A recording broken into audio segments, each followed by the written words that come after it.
ये सिर्फ एक माइंड सेट तुम्हारा करा जा रहा हो जो तुम अच्छे से कर रहे हो। एक पत्रकार होकर के तुम अपना माइंड सेट इस तरीके से कर रहे हो। तुम्हारा काम है लोगों को जागरूक करने का, ना कि जो उनकी बोली हुई बात है सिर्फ उसको दिमाग में सेट करने का। तो आप इससे दिमाग में सेट मत करिए। सेट करने का जो काम है ये सरकार का है जो वो बखूबी निभा रही है, उससे ज्यादा जिम्मेदारी तो आप उनकी निभा रहे हो। ठीक है, हमारा काम है लोगों को जागरूक करने का, हमारा काम है अपने संगठन को मजबूती देने का, हमारा काम है अपने नेताओं को सपोर्ट करने का। हमारा काम ये नहीं है कि हम महिलाओं के साथ में गाली गलौज करें, हम अपने देश के युवाओं के साथ में खिलवाड़ करें, हम अपने किसान मजदूरों के साथ में खिलवाड़ करें, हम व्यापारी लोगों के साथ में खिलवाड़ करें। हमारा ये काम नहीं है। ठीक जिस तरीके से आप खड़े हो नोएडा में, जो यहाँ पे हो रहा है अभी पिछले 8 दिन की जो प्रतिक्रिया है, एक सांसद जो है नोएडा के इतने फेमस, इतने जो है 2 बार के वो सांसद रहे हैं, वो हमारे पुलिस अधिकारी को किस भाषा में बात करते हैं। एक बड़ा नेता, एक जिसके चेहरे सबके साथ में दिए जाते हैं, फिर सरकार पल्ले झाड़ लेती है, वो एक महिला के साथ में किस तरीके का व्यवहार करते हैं वो पूरा देश देख रहा है। ये उनके हिस्से का काम है। हमारे हिस्से का काम है कि हम आप सबकी आवाज बुलंद करें।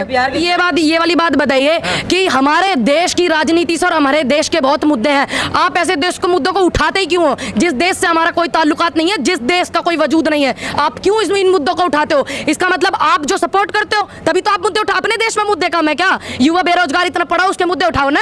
बेटियों के इतने बलात्कार हो रहे हैं, उनके मुद्दे उठाओ ना। बेटियों को सरे बाजार में एक बंदा गाली दे रहा, वो मुद्दे उठाओ ना।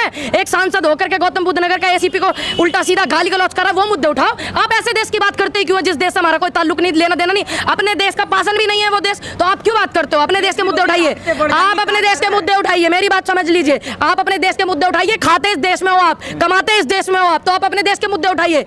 खाने जा रहे हो तुम, वहाँ कमाने जा रहे हो। नेता को समझाइए ना। तो भाजपा नेताओं का काम इस तरीके का है। भाजपा नेताओं को समझाने का काम आपका भी है, सिर्फ मेरा ही नहीं है। देखिए, गिरे हुए लोग खुद गिर गए, इतना गिर गए, वो नेता खरीद करके, विधायक खरीद करके इतना गिर गए कि अब उनकी सरकारें गिरने लगी हैं। अब जब जनता जो है बिहार में 2006 में मंडी खत्म कर दी थी, वहाँ के लोगों की हालत कितनी खराब है सबको पता है। इतने दिन से वहाँ पर नीतीश सरकार है, तब उन्होंने क्या किया? ठीक बिहार में क्या हो रहा है सबको पता है। तो अभी वो कहीं ना कहीं अपना रास्ता ढूंढेंगे कि नहीं ढूंढेंगे। और इसमें कोई गुनाह है कि मेरी जो पार्टी है सपोर्ट कर रही है? अच्छी बात है कि युवा जोश मुख्यमंत्री बन रहा है वहाँ पे, अच्छी बात है। बदलाव चाहिए, पूरे देश में चाहिए। अभी तो सिर्फ बिहार की बारी है, अभी तो पूरी पारी खाली पड़ी है। क्या कि जब हम किसी एक समूह में बन जाते हैं तो हमारा काम हो जाता है कि हम समूह के हिसाब से चले। कुंवारी छोरी में ब्याही भरी में बहुत फर्क हो। ब्याही भरी रहे 2 परिवारों को इज्जत समझ कर सम्मान करती है क्या नहीं? और वैसी कुंवारी छोरी है तो उसको अपने माइंड से चलना, अपने परिवार के माइंड से चलना। तो एक संगठन, एक समूह बहुत बड़ी चीज होती है। तो उसी के आधार पर आप इसको देखिए। सुन लीजिए, पूरा लूट करके बिहार इन्होंने खाया है, उसको लूटे हुए को संभलने में बहुत समय लगता है। तो जितनी ज्यादा कोशिश होगी सुधार आ जाएगा,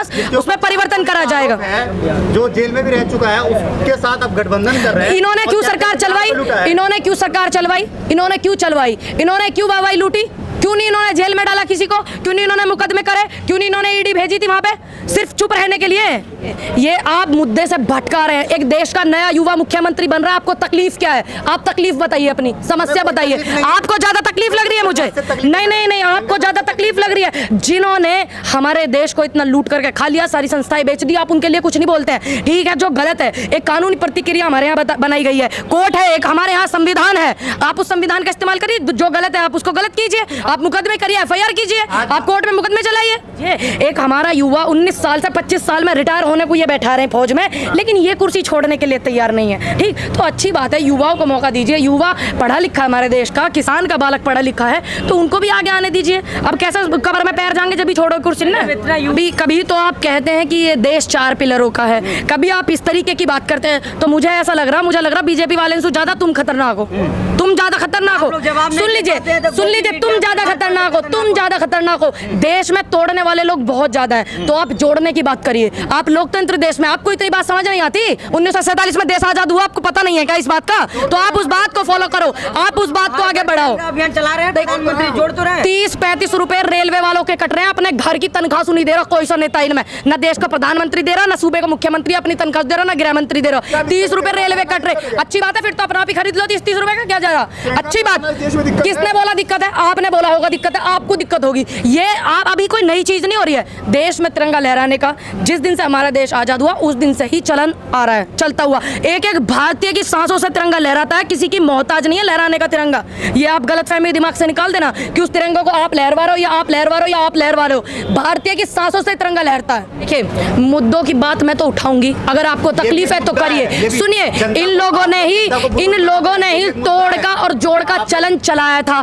इन लोगों ने ही सरकारें गिराने का चलन चलाया था महाराष्ट्र में भी, ठीक है। अब ये इतना गिर गए हैं, अब ये इतना गिर गए हैं कि इनकी सरकारें गिर रही हैं, लोगों को समझ में आ रहा है। इनकी नेताओं की तरह हमारे नेता ने खरीद बेच विधायक तो नहीं करा, तो कांग्रेस भी नहीं करा ना, नहीं करा ना, वो अपनी मर्जी से आकर के सपोर्ट कर रहे हैं, नहीं करा ना, खरीद बेच का तो नहीं करा ना, जैसे विधायक खरीदे बेचे गए ऐसा नहीं करा ना, बोली तो नहीं लगाई ना हमारे नेताओं ने। हमें इस बात का गर्व है कि खरीदने बेचने वाला सिस्टम हमारी पार्टी में नहीं होता। ये चीजें निकल करके आती है अलग चीज, और हम सवाल करेंगे भाजपा से, सवाल करेंगे भाजपा से, लाख बार करेंगे। पार्टी है, मुख्यमंत्री है, प्रधानमंत्री, हमारे भी प्रधानमंत्री, हमने वोट दिया 2019 में और हक से सवाल करती हूँ और करती रहूंगी। वोट मैंने बेच करके नहीं दिया, अपनी मर्जी से दिया था वोट। 2019 में प्रधानमंत्री को बनाने में मेरा सहयोग, मेरे परिवार का सहयोग है, और सवाल भी लाख बार करूंगी। तुम कौन होते हो मुझसे बोलने वाले भाई? हम कोई नहीं होता। बस तो मत बोलिए, राइट है मेरे पास, वोट भी दिया मैंने, और वोट ना भी देती तब भी पूछती, और मेरे परिवार ने पूरा सहयोग करा था 19 में। इन्होंने जो वाहवाही लूटी थी ना लोकसभा चुनाव में 2019 के, उसके तहत सब लोगों ने इन्हें सपोर्ट करा था। देश के प्रधानमंत्री, अकेले भारतीय जनता पार्टी के प्रधानमंत्री ने लाख बार सवाल करूंगी, जो करना कर लेना। मेरा एक मानना है, न हिंदू खतरे में है ना मुस्लिम खतरे में। 2014 से पहले के रिकॉर्ड उठाओ ना आप क्यों नहीं बात करते मुद्दों पे? 2014 से पहले के रिकॉर्ड उठाइए। देश का एक राष्ट्रपति जो था मुस्लिम समुदाय से थे, और जो प्रधानमंत्री थे वो सिख थे, और आज हमारे प्रधानमंत्री भी, राष्ट्रपति भी सभी सनातनी हो, और फिर ये लोग कहते हैं कि हिंदू खतरे में। तो मान लीजिए कि जितने भी ये नेता, इनका मंत्रिमंडल भारतीय जनता पार्टी, इसका मतलब इनके पास की कुछ नहीं है। तुम्हारे होते सोते गृह मंत्री, प्रधानमंत्री, राष्ट्रपति होते सोते, और आप कह रहे हो कि हिंदू खतरे में, तो कितने शर्म की बात है। कुछ करना बस की नहीं क्या इनके? वर्ल्ड का 7वें नंबर का पढ़ा लिखा नेता, कोई से नेता की इतनी औकात नहीं है सत्ताधारी के कि बैठ करके राहुल गांधी से 4 सवाल कर ले नजरें चुराने के लिए। अब लोगों का काम है। संबित पात्रा ने क्यों नहीं एक खुले मंच पे ये बोला कि मैं राहुल गांधी से डिबेट करूंगा, सवाल करूंगा? राहुल गांधी जी ने लाख बार बोला कि देश के प्रधानमंत्री से लेकर छोटे कार्यकर्ता तक बैठ जाए, मेरे सामने क्यों नहीं बैठते? क्यों डर लगता है? दिमाग को ठीक रखो, यही तुम्हारी गलतफहमी है। अब आलू से सोना निकाल, देखिए अब मैंने बोल दिया, जैसे ये 15 लाख रुपए बांट रहे थे, जैसे बेटी बचाओ बेटी पटाओ का नारा प्रधानमंत्री देते हैं, उसी चीज का वो। तो अच्छा, हमारे नेता की तो आप गलती बता देते हैं, और इनकी जगह देते जवान फिसली है। अरे ये खुद फिसले हुए, गिरे हुए आदमी गिरते ही और फिसलते हैं। किसने बोला? अमित शाह। किसने बोला? ये अमित शाह जो है उनकी नीति है। हम लाख बार महंगाई के खिलाफ विरोध प्रदर्शन करेंगे दिल्ली में। हम महंगाई, अब इन्हें तो मुद्दे बनाने, प्रॉब्लम है, आपको प्रॉब्लम होगी। मैंने भी राम मंदिर में सहयोग करा, इसलिए दिमाग अपना ठीक रखो। और सुनिए, मैं भारत के सनातन धर्म से हूँ, भारतीय जनता पार्टी के नहीं हूँ, समझ? हाथ दियो। और मंदिरों में जाती हूँ, देती हूँ, तो गाती नहीं हूँ इनकी तरह, इतने बड़े बड़े होर्डिंग नहीं लगाती कि मैंने ये दिया, मैंने वो दिया। दान किसको बोलते हैं? इस हाथ को दो, इसको नहीं पता।